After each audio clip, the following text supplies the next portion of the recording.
cop arrested for assaulting a disabled black man. You throw me down. You throw me down.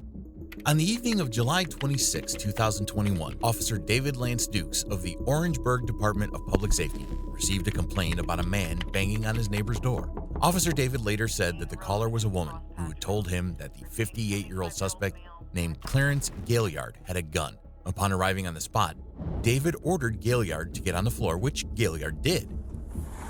Hey, let me see your hands.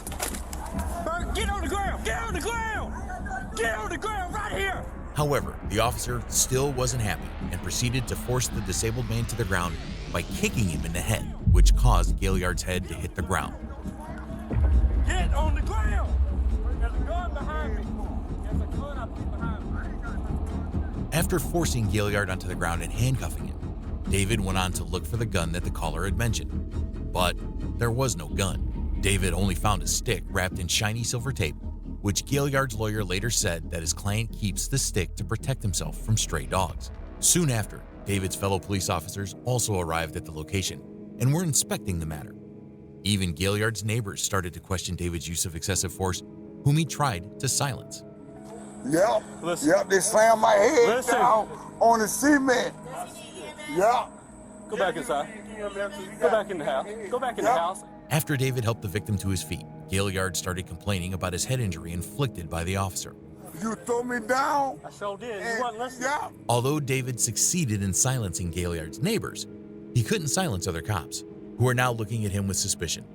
Seeing himself getting cornered, David tried to justify his actions by saying that Gaillard wasn't cooperating and that he was worried about his life since the caller said that Gaillard had a gun. He was in front of the car when I came up. And he was walking like this. And I thought it was a gun at first. I said, drop the gun, drop the gun, drop the gun, drop the gun. I had him at gunpoint. But did Gaillard really have his hands in his pockets? Let's have a close look at what really happened. Right after Mr. Gaillard appeared from behind his car, he had his hands up in the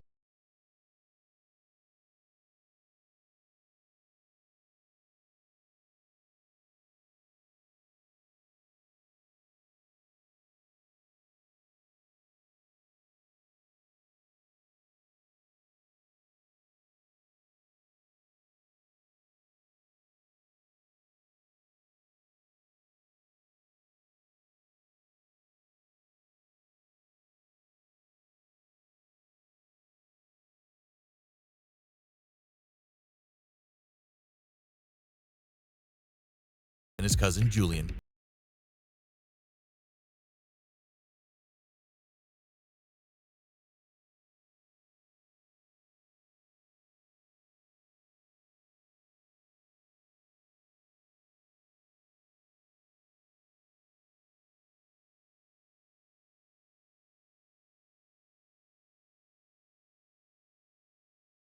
And play along or tried to hide their colleagues' outrageous actions. Although David was a police officer, the next cop on our list is a chief deputy who not only broke the law, but even tried to use his position to get away from the punishment. Number 2. So you're a deputy? I'm the chief deputy. You're the chief. Okay. Newton County Chief Deputy arrested for DUI. While on patrol on May 12, 2019, Arkansas State Police Trooper Michael Valentine noticed a vehicle swerving from one side to another. As he followed the vehicle, Trooper Valentine noticed that the driver's side tires touched the yellow line multiple times before going off the road. Before the car could collide with an oncoming vehicle and result in the loss of innocent lives, Trooper Valentine pulled over the driver. Little did he know that he was to meet a chief deputy.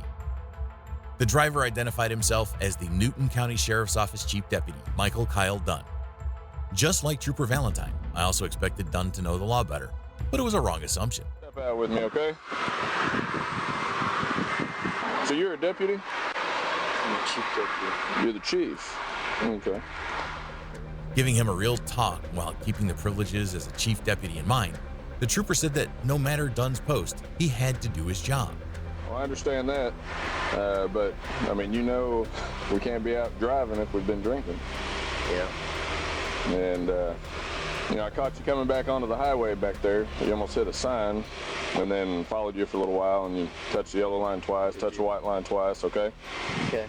As it was, not only Dunn kept struggling with keeping a straight posture, but he was also having a hard time understanding Trooper Valentine's commands. After the trooper asked Dunn to give a field sobriety test, he refused, knowing how the results would turn out. All right, go ahead and stand. All right, you gonna be all right? Yeah. All right, go ahead and stand up for me right here, okay, and face my car. You want to go through these tests, or you just want me to take you in? Huh? I won't take you to Newton. We're in Boone right now, so I'll be taking you to Boone. Okay. I know it sucks. All right, but like I said, it's not my choice. Can't give me a break, man. You know I can't. Absolutely can't. It's on camera. I can't do anything about it.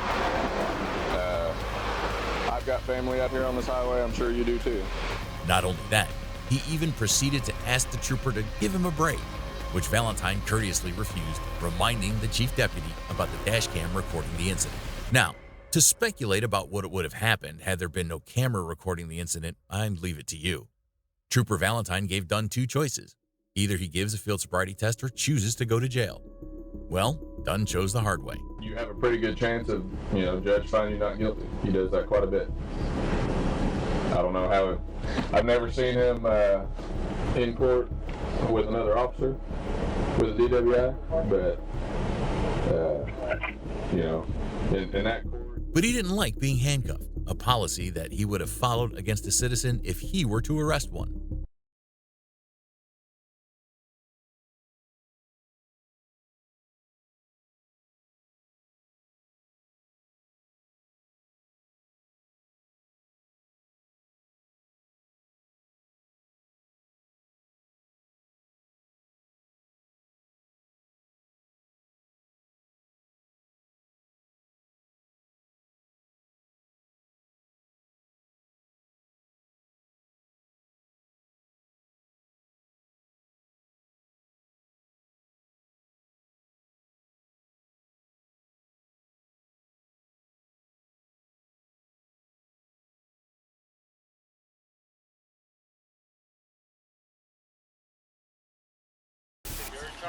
Yeah, yes. Pull your people back. I'll bring them in. Bring who in? Phil Chacon. That's who you have a warrant for? Right. Pull everybody out. I'll bring them in. I don't want to pull them out. Huh? I don't want to pull them back. Excuse me? I'm not asking. I'm telling you. I will bring him in. Okay?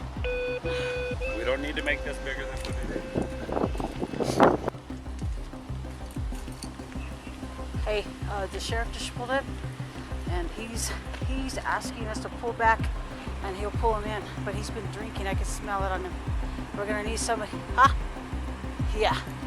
And we need to pull somebody over here, somebody above me, because he's already pushing his weight around with me. So. Okay. We're not pulling back. Hi. I'm waiting for. I told Jeremy. Jeremy's calling Command 1 now. But do you smell it, or am I the only one who smells it? Please do something about Okay. it. Right? On March 22, 2020, the Espanola Police Department tried to arrest a suspect involved in a stabbing incident. However, the suspect, Philip Chacon, refused to give up and locked himself in his home. While the city police were trying to get Chacon out, the Rio Arriba County Sheriff James Lujan arrived on the spot.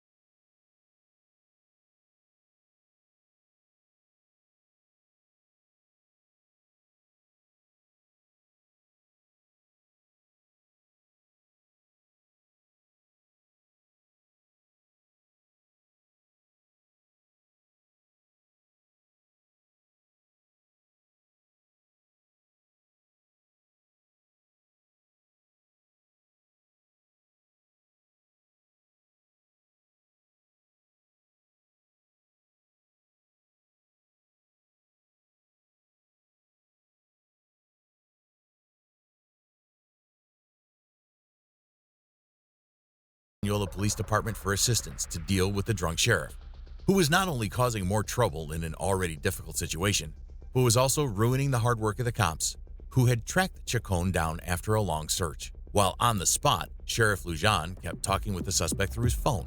Although Lujan tried to interrupt Chacon's arrest, the suspect surrendered.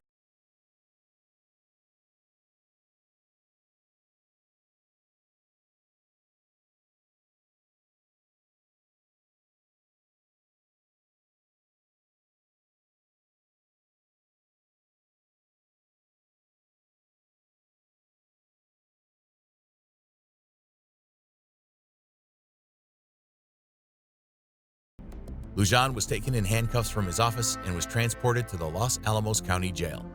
After investigating the sheriff's cell phones, Espanola PD came to know that neither of the phones was the one that Lujan had used to communicate with Chacon. He was later charged with resisting and obstructing an officer, a felony.